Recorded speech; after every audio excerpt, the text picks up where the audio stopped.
Salut à tous, c'est Kijuki, je suis très contente de vous retrouver en vidéo. Aujourd'hui, j'ai le plaisir de vous présenter mon premier tuto sur Need for Speed Payback. Alors, je vous ai fait un focus quand vous commencez le jeu et comment vous allez devoir utiliser vos crédits, comment monter rapidement en rep et aussi avoir le plus de crédits possible pour pouvoir vous acheter toutes les voitures. Donc au début, vous avez cette magnifique voiture et en fait, eh ben non, vous ne l'aurez pas, hein, c'est juste pour l'histoire. Donc il va falloir commencer à zéro avec zéro crédit et zéro rep. Je vais vous donner plusieurs conseils. Après, bien entendu, c'est complètement subjectif, hein, vous pouvez faire à votre manière, hein, mais moi je vais vous donner quelques petits conseils, j'espère que ça vous sera utile. Donc quand vous êtes chez le revendeur, voilà, un petit arrêt sur cette Golf GTI, vous allez voir donc le prix des voitures et c'est vrai que vous allez tout de suite vouloir les avoir. Alors quand vous voyez, moi mon solde de crédit est très limité, donc il va falloir que je fasse très attention puisque notamment quand vous achetez des voitures ça va vous coûter des sous, quand vous allez acheter de la customisation visuelle ça va vous coûter des sous également, et quand vous allez acheter des speed cards, hein, des éléments pour améliorer la performance de votre voiture et monter en niveau pour pouvoir participer à des épreuves, et bien là aussi ça va vous coûter des crédits.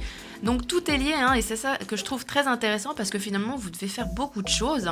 Je vous avais dit qu'on ne s'ennuierait pas dans Need for Speed Payback. Faites très attention effectivement quand vous repérez dans la map à bien regarder les récompenses parce que ça peut vous donner un indicateur. On avait le même type aussi dans Need for Speed 2015, mais là c'est vrai qu'ils ont rajouté un petit peu plus de challenge on va dire. Donc c'est vrai que cette map en plus est très grande.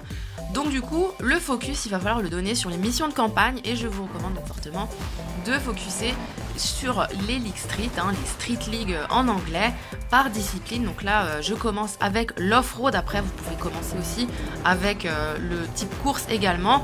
Mais je n'en parlerai pas davantage parce que je ne veux pas spoiler non plus. Donc, la League Street en question, il s'agit de la Ligue 73 avec le boss qui s'appelle Udo Rose. Je vous ai mis un gameplay complet de la course, hein, comme ça vous pourrez en profiter aussi. C'est vrai que pour moi aussi, c'est une vidéo, pour le coup, hein, j'ai vraiment voulu insister là-dessus. J'ai passé quand même pas mal de temps à le faire parce que je voulais vraiment aller dans les détails et vous donner le maximum de conseils puisque j'ai pu y jouer, donc autant vous en faire profiter.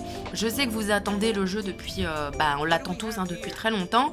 Et donc du coup c'est vrai que j'avais réfléchi à plusieurs tutos et notamment quand on commence le jeu parce qu'au début on peut être un petit peu perdu. Moi-même au début quand je vois toutes les informations sur la map, toutes les informations aussi qu'on a, hein, avec les différents points d'intérêt sur la map parce qu'il y aura des collectibles aussi et aussi tout ce qui est garage, revendeur et les boutiques pour améliorer les pièces. Du coup on sait pas trop où aller, par où commencer.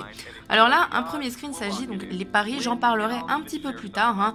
C'est quand vous avez quand vous allez commencer une épreuve, vous pouvez faire des paris après, c'est qui tout double, hein. Voilà, c'est le principe du pari. Donc moi j'avais choisi de ne pas le faire, je reviendrai un petit peu plus tard, hein, sur le système des paris et ce que ça peut vous apporter. Donc voilà, j'avais choisi, on est au volant de cette Subaru et du coup j'avais choisi de faire cette course off-road. On est dans le désert, on est dans Liberty Desert sur la map de Fortune Valley. Je peux vous dire que le gameplay est très intéressant aussi. Je pense en fait perdre énormément en adhérence et en fait non, du coup c'est quand même le gameplay bien entendu est très permissif puisque c'est de l'arcade, mais également aussi il va falloir faire plusieurs réglages. Donc bien évidemment je reviendrai plus tard aussi sur tout ce qui est réglage, notamment aussi rappelez-vous, hein, on en avait parlé, le live tuning, c'est-à-dire que vous pouvez faire des réglages directement quand vous êtes en free roam et aussi dans le garage avec le positionnement de la voiture. Sur la vidéo avec la Subaru, je vous avais dit aussi que le positionnement, la hauteur du véhicule aussi avait un impact sur le gameplay en fonction des disciplines et notamment là sur le off-road il va falloir rajouter bien entendu plus de suspension, hein, non plus, hein, faut pas non plus être super débile pour pas comprendre. Donc voilà, en tout cas pour cette première course off-road, moi ça me fait très plaisir et encore merci beaucoup à Electronic Arts, à Need for Speed de me permettre de vous montrer tout ce gameplay parce que dans cette vidéo on découvre beaucoup aussi d'informations sur le jeu, mais aussi je n'ai absolument pas voulu mettre tout ce qui est histoire. Alors n'hésitez pas aussi, hein, par exemple, allez voir, il y a peut-être d'autres chaînes qui proposent l'histoire, mais moi, je voulais pas spoiler parce que je voulais pas vous gâcher ce plaisir de découvrir quand vous prenez en main le jeu. Alors peut-être après qu'on le fera plus tard en stream ensemble quand vous aurez déjà le jeu et on pourra en rediscuter tous ensemble. Mais le but de cette vidéo, c'est vraiment de vous fournir un guide complet quand vous commencez le jeu. Et quand vous avez plein d'informations et que vous savez pas comment ça va se passer. Alors voilà, donc l'événement se termine Et là, en fait, vous allez avoir le fameux choix des speed cards. Donc ça, c'est un nouveau système aussi. Je suis très friande de ce système parce que ça rajoute un petit peu de piment, on va dire, dans le jeu. Voilà, donc là, j'ai réussi à avoir la première place. Faites en sorte de finir à la première place aussi, vous avez plus de reps. Donc ces speed cards aussi que vous pouvez choisir. Vous pouvez voir, à chaque fois, je mets beaucoup de temps à choisir mes speed cards qui vont vous donner un élément d'amélioration sous votre capot. Et là, donc, j'ai looté une carte d'accélération. Vous pouvez voir que toutes les stats sont dans le vert, donc du coup je l'équipe, mais aussi vous pourrez l'équiper. Et ça c'est très important, si vous avez besoin de crédit, n'hésitez pas à revendre les speed cards si elles ont de mauvaises statistiques. Voilà, donc là c'est la progression de la mission. Je vous recommande fortement de continuer quand vous complétez les jalons de chaque quête principale. Alors oui, attention à vos dépenses, vous pouvez voir par exemple là sur ce gameplay, là je dépense quand même 13 000 crédits dans une carte. Et ensuite, il me semble aussi, je vais redépenser 14 000 crédits. Donc c'est vrai que d'un seul coup, mon compte descend. Là, j'ai plus que 22 000 crédits.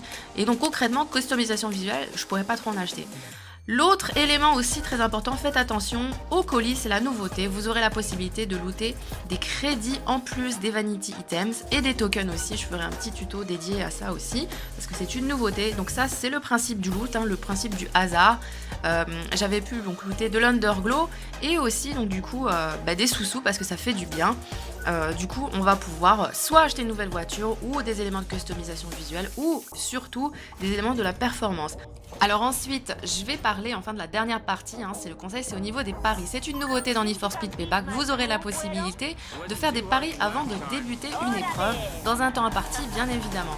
Alors si votre voiture n'a pas le niveau correspondant au niveau requis de l'épreuve, je vous déconseille fortement d'appuyer sur le bouton parce que vous avez de gros risques de perdre de l'argent. Attention, c'est un pari, donc ça veut dire que vous misez de l'argent mais vous pouvez aussi bien le gagner comme le perdre.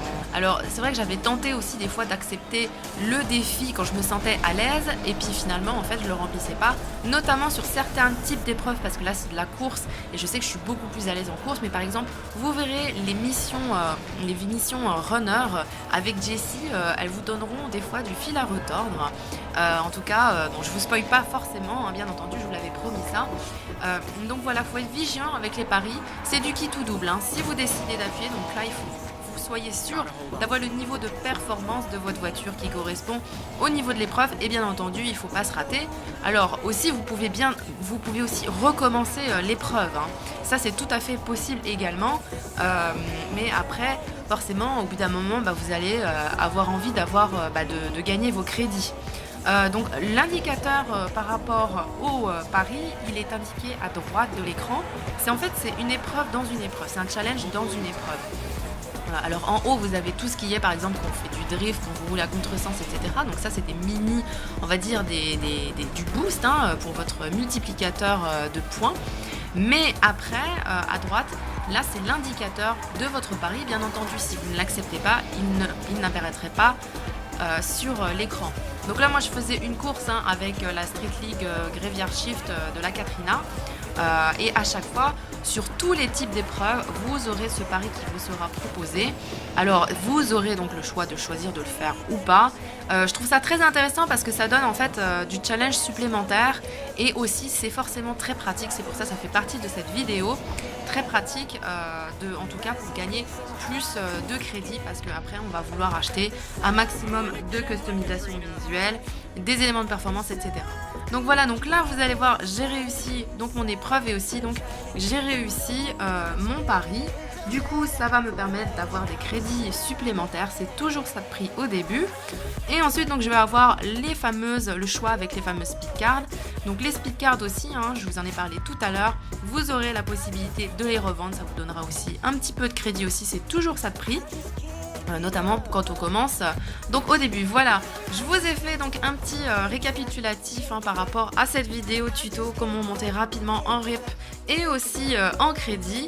J'espère que ça vous sera utile. Après encore une fois, c'est complètement subjectif. N'oubliez pas de focus donc sur les missions principales contre Lilik Street, d'économiser dans les boutiques d'amélioration, économiser aussi vos fast travel car c'est payant, économiser aussi votre customisation visuelle, notamment si vous commencez avec des voitures, vous êtes sûr que vous les garderez pas. De tenter des paris également, comme là je vous en ai parlé précédemment. N'oubliez pas vos colis qui vous donnent aussi des crédits supplémentaires en plus des vanity items et pouvez aussi revendre vos speed cards. Encore un grand merci pour votre soutien sur les réseaux sociaux et sur YouTube, ça fait super plaisir. J'espère que cette vidéo vous aura été utile. N'hésitez pas à vous abonner à ma chaîne et à laisser un petit pouce bleu, ça me fera très plaisir. Et sinon, je vous dis à bientôt pour de nouvelles aventures. Salut!